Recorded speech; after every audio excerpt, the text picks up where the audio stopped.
Bienvenue dans cette nouvelle vidéo sur la transmission sans fil et aujourd'hui on parlera de la polarisation des ondes électromagnétiques.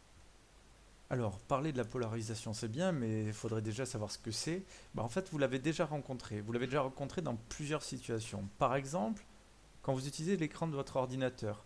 Cet écran, hop, pardon, ou des écrans électroniques. En fait, ces écrans, c'est des écrans à cristaux liquides et on verra un petit peu plus tard que derrière cette technologie, il y a de la polarisation de la lumière. Un autre exemple, peut-être un peu plus parlant, c'est les lunettes de cinéma 3D sur lesquelles on va avoir deux verres qui sont polarisés et qui vont permettre en fait d'avoir le film en 3D, c'est-à-dire que chaque œil reçoive sa lumière, mais pareil, on reviendra un petit peu plus tard dessus. Et enfin, pour ceux qui sont des amateurs de photographie, vous avez déjà peut-être entendu parler des filtres polarisants. Donc si je prends une photo sans le filtre, je vais avoir ça et grâce au filtre polarisant, je vais pouvoir soit intensifier le reflet sur la vitre, soit carrément voir à l'intérieur pour annuler le reflet sur la vitre et donc on va pouvoir avoir des photos très différentes. C'est valable sur les vitres, mais c'est aussi valable par exemple sur de l'eau où si on n'utilise pas le filtre, on va avoir beaucoup de reflets et si on utilise le filtre, on va pouvoir voir en dessous de la surface de l'eau. Alors, déjà, c'est quoi la polarisation? Eh bien, la polarisation, c'est la direction du champ électrique. Si je reprends mon antenne et que je regarde l'onde qui est émise, on avait dit, si on regarde, que le champ électrique qui est en bleu ici, on voit il bouge verticalement. Donc en fait, sur ce cas-là, c'est une polarisation verticale. En fait, la lumière ou les ondes électromagnétiques, dans leur état naturel, elles sont dans un peu toutes les directions.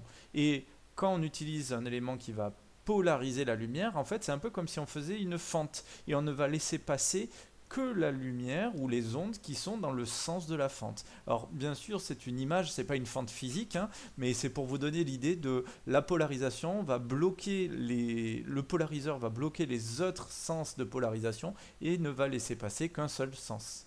Alors en fait, quand je disais là, c'est une image parce qu'en fait, la polarisation, elle peut être de plusieurs types.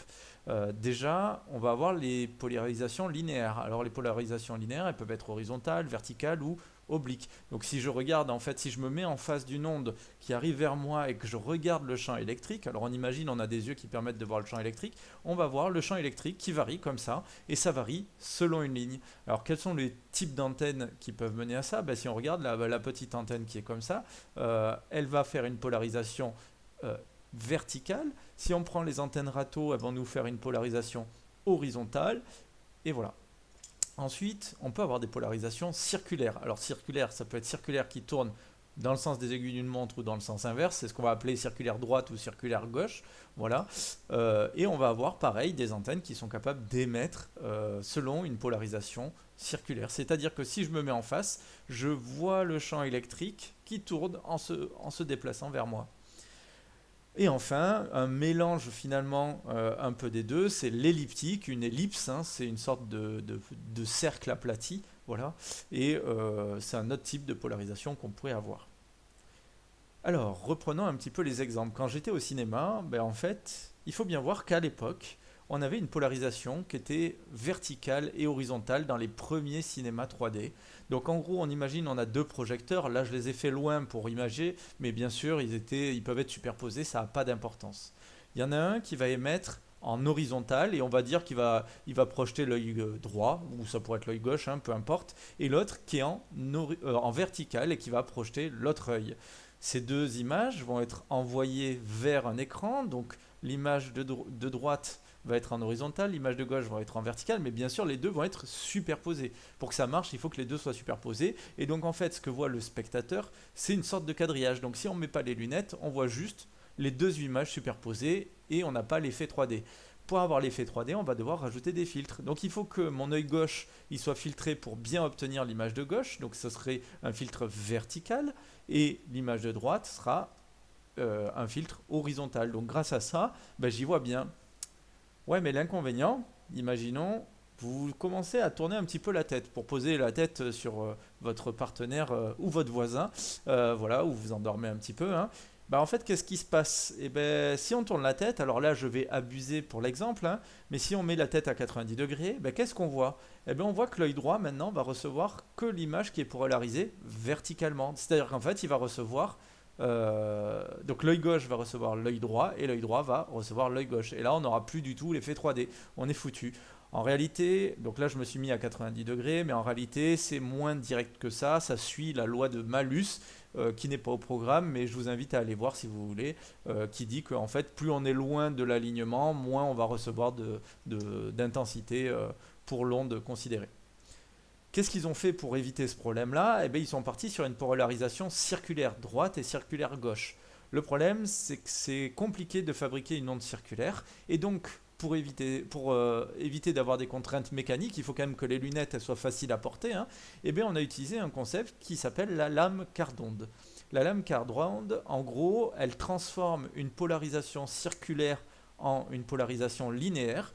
Et alors, si j'ai une circulaire droite, il y a un certain angle, mais si j'ai une circulaire gauche, elle est sur l'angle qui est à 90 degrés. Pareil, si j'envoie une onde linéaire, elle transforme en onde circulaire. Et bien c'est ce qu'on va utiliser à la fois pour les projecteurs et à la fois pour les lunettes.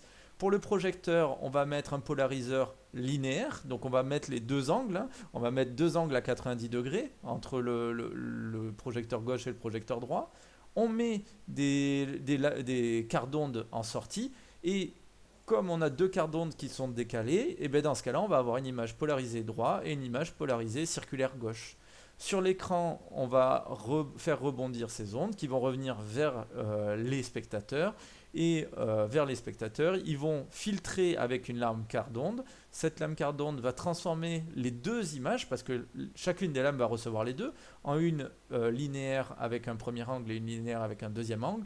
Et suivant comment on règle l'angle du polariseur, on va sélectionner que l'œil gauche et que l'œil droit. L'avantage, c'est que si le spectateur tourne sa tête, comme ici, ce qu'il va recevoir, c'est toujours du circulaire gauche et du circulaire droit, ça ne va rien changer pour lui. Donc en fait, l'œil gauche recevra toujours l'image gauche, l'œil droit recevra toujours l'image droite.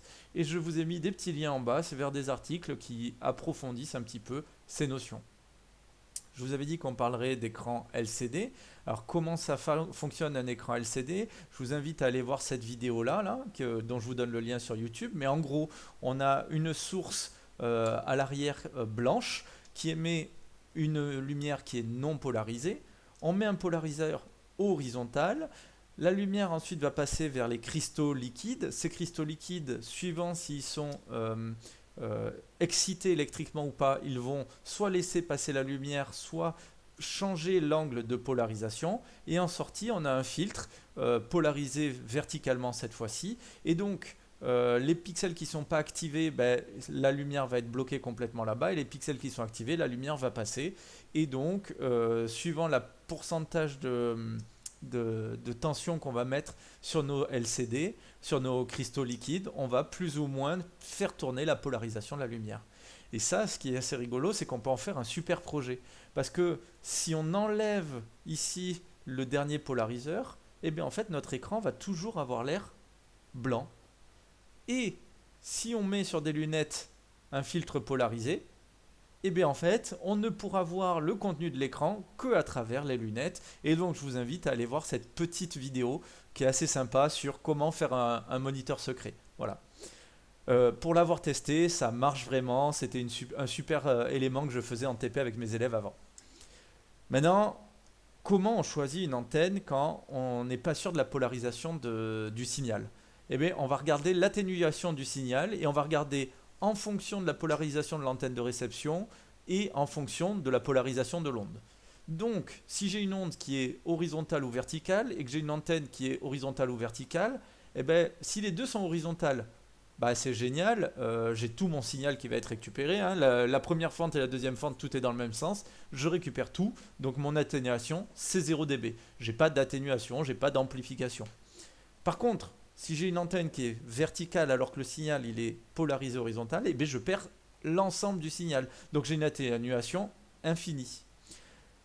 Si j'ai une antenne qui est oblique, alors selon la loi de Malus, encore une fois, ça dépend de l'angle. Ici, on a fait des angles 45 degrés et 135 degrés, mais en réalité, c'est une variation continue. Ben, selon la loi de Malus, on aurait une atténuation de moins 3 dB. Ça revient à dire quoi? En fait, quand j'ai moins 3 dB, ça revient à dire que j'ai divisé par 2 la puissance reçue. Donc, quand même, hein, quand on n'est pas sûr de la polarisation, on peut vite perdre du signal, voire on peut perdre l'entièreté du signal. Mais ce qui est intéressant, c'est que si j'ai une antenne qui est polarisée horizontalement ou verticalement, quand je prends une polarisation circulaire pour mon antenne de réception, j'ai tout le temps moins 3 dB, peu importe que ce soit du horizontal ou du vertical. Ensuite, si j'ai une antenne oblique, bah, on va retrouver un petit peu la même idée, hein, sauf que ça s'est déplacé cette fois-ci sur les antennes obliques. Si je suis au bon angle, bah, j'ai pas d'atténuation. Par contre, si je suis au mauvais angle, si je suis pile poil à 90 degrés, bah, j'ai une atténuation infinie. Intéressant maintenant si j'ai une polarisation circulaire de mon onde et que j'essaye de regarder ça avec des antennes à polarisation linéaire. Eh bien on a tout le temps moins 3 dB. Et par contre, si je suis en circulaire et que je prends le bon circulaire, j'ai pas d'atténuation. Et si je prends le mauvais circulaire, j'ai une atténuation infinie. Maintenant la question c'est comment je choisis si je suis pas sûr. Eh bien si je sais que mon onde elle est polarisée linéairement. Linéairement c'est une de ces quatre. Qu'est-ce que je vais choisir? Je ne peux pas choisir une antenne linéaire parce que je risquerais de perdre 100% de mon signal. Et donc, pour éviter ça, on peut choisir par exemple une antenne à polarisation circulaire. Si j'ai une onde qui est polarisée circulairement, on pourrait se dire le plus simple c'est de prendre une polarisation linéaire, sauf que ici, contrairement à avant où on n'était pas sûr toujours de l'orientation des ondes suivant comment elles rebondissent, etc., ça peut changer la direction de la polarisation, de l'axe de polarisation. Quand j'ai du circulaire, ça ne va pas changer de polarisation. Donc en réalité, bon, on pourrait se dire qu'on va prendre une polarisation linéaire, mais en vrai, quand j'ai une polarisation circulaire, on connaît sa polarisation, comme elle ne changera pas malgré l'orientation de l'antenne de réception, et ben en fait on prendra juste la bonne antenne de réception avec la bonne polarisation. Voilà, j'espère que c'est plus clair pour tout ce qui est polarisation et on se retrouve sur les antennes.